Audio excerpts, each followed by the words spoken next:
behind Doctor Who Online Adventures Episode 2. You've just seen Prophecy of the Daleks by M. Justin Parsons. We're going to be giving an exclusive interview with M. Justin Parsons in just a second, but just a couple of words from me first. Prophecy of the Daleks is the first of a few Dalek stories this season.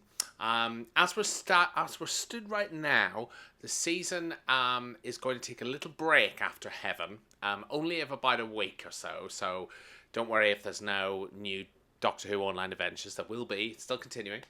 It's just the fact that I'm getting married, so I'm not going to be able to upload the episode for a couple of weeks whilst I'm on honeymoon. But I have written the season finale. Of course, I've known what's going to happen in the season finale since the beginning of the season. But it was quite heartbreaking, actually. There's a big ending coming. There's Daleks, there's wars, there's Gallifrey, there's Rassilon, there's a big secret to be revealed. And it's possibly the most ambitious closer of a season that I've done. But to cut a long story short, we've slightly changed what the ending was originally going to be because of Doctor Who Online. Now, Doctor Who Online want to start a brand new series of Doctor Who Online adventures, and they wanted a complete new start. So, sort of to take the first 4 seasons and sort of make it that's what started the series, but to start a brand new set of adventures from the beginning of Series 5, or to them it'll be Series 1 of Doctor Who Online Adventures. It's all a bit complicated, but we're going to do that, and it's going to be fun, and we're going to be looking for some writers soon, so if you quite fancy writing for Doctor Who Online Adventures, the new series, gear up for your pitches. We'll give you more information on that a little later on because it's a bit early, but in a couple of months' time we'll be looking for your pitches. So what can you expect in the coming stories?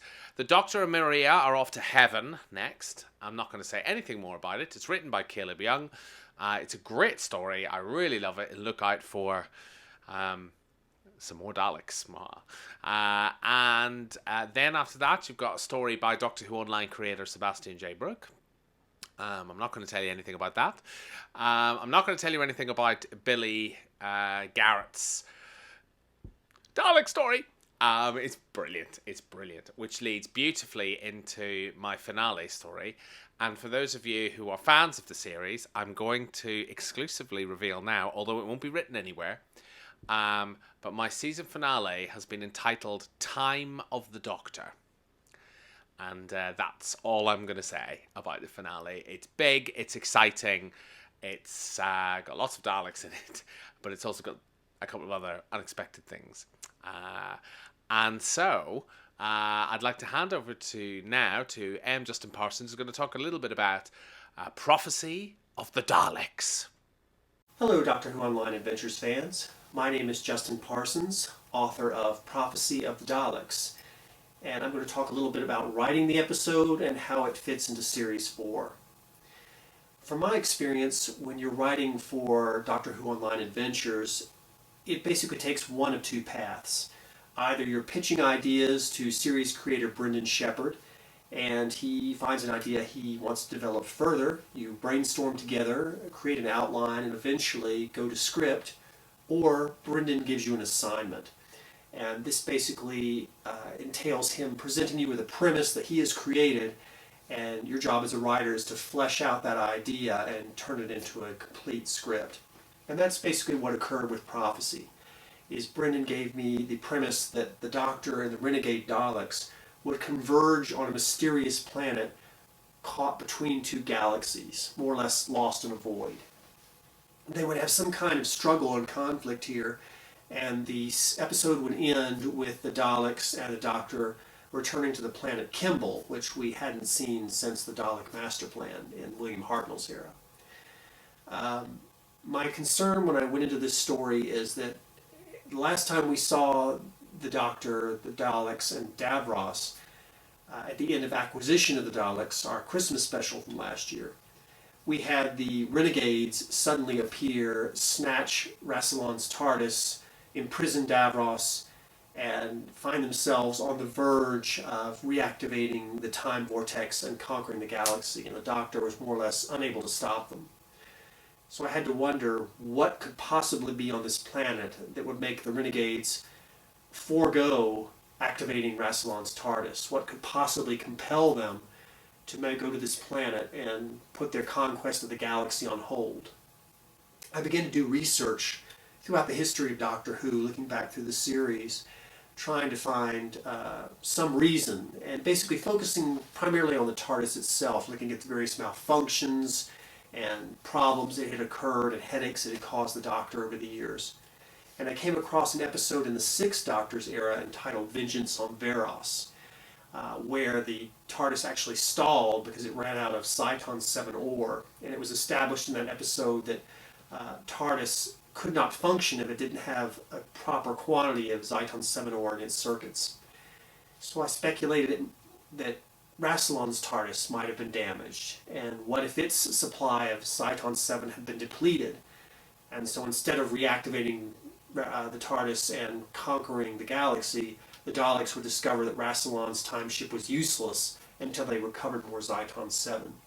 Of course, the mysterious planet would be the source of the Cyton, compelling the Daleks to go there to mine this valuable ore, and the Doctor would attempt to intercept them and recapture Rassilon's TARDIS.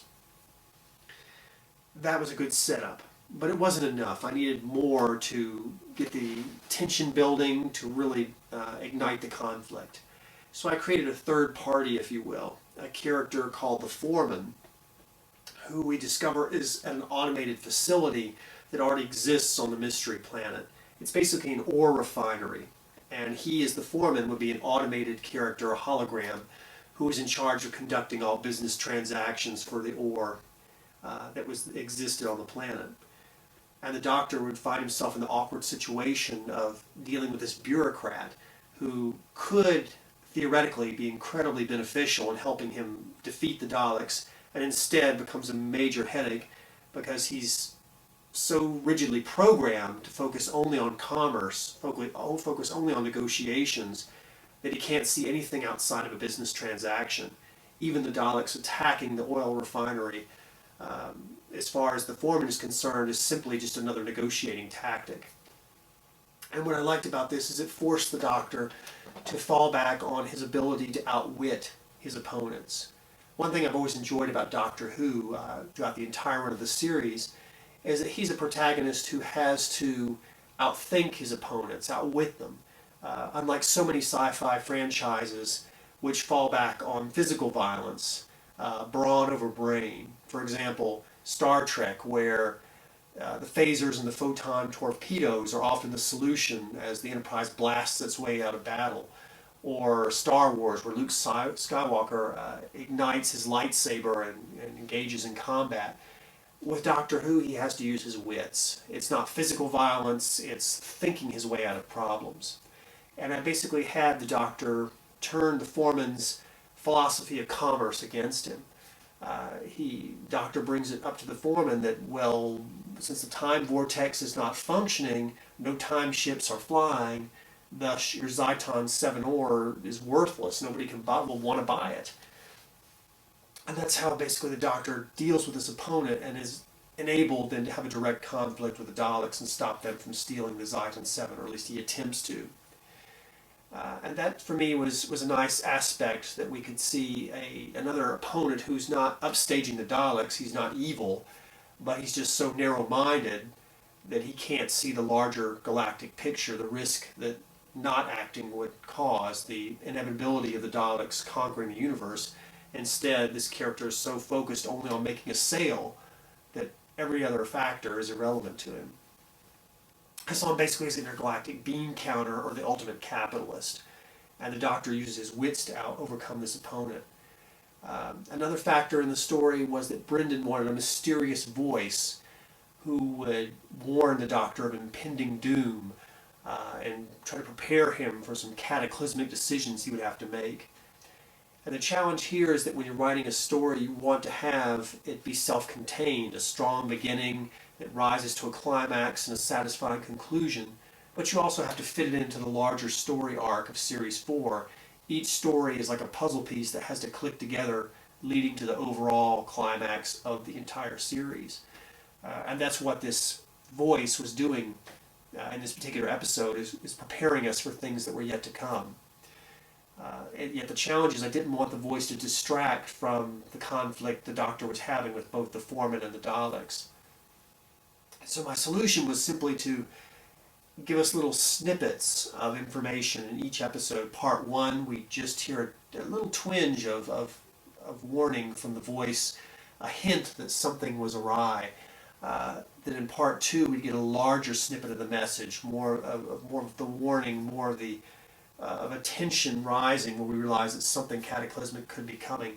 And in Part 3, we get the most complete rendition of the voice's warning, which compels us to stay tuned for the next episodes where those warnings and prophecy would eventually be revealed. So I tried to take it in incremental small parts so that the prophecy would be integral to the story instead of a distraction from it. One other challenge I dealt with was the Daleks themselves, and that being the most iconic of Doctor Who villains, they stretch all the way back to William Hartnell's first series. There's a lot of expectations there, and they have a certain behavioral set that you always expect to see. You expect them to exterminate, to dominate, and yet writing for them is a challenge, because if you're not careful, you wind up with just having the writing exterminate, having them go in guns blazing, and there's not a lot of development, because they are sort of a fascist in the extreme life form.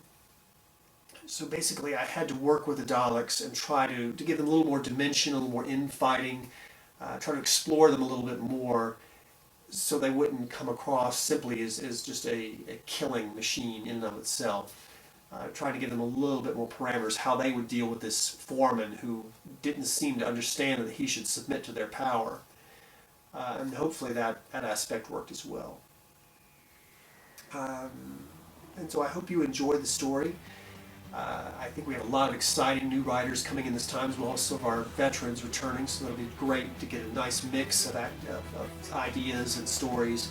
And of course Brendan does an amazing job in the production, creating the sets, the lights, the whole look of the series, so it's always wonderful to see what he's going to do with the scripts and how he's going to transform them. So I really look forward to Series 4 and seeing what everyone is going to try.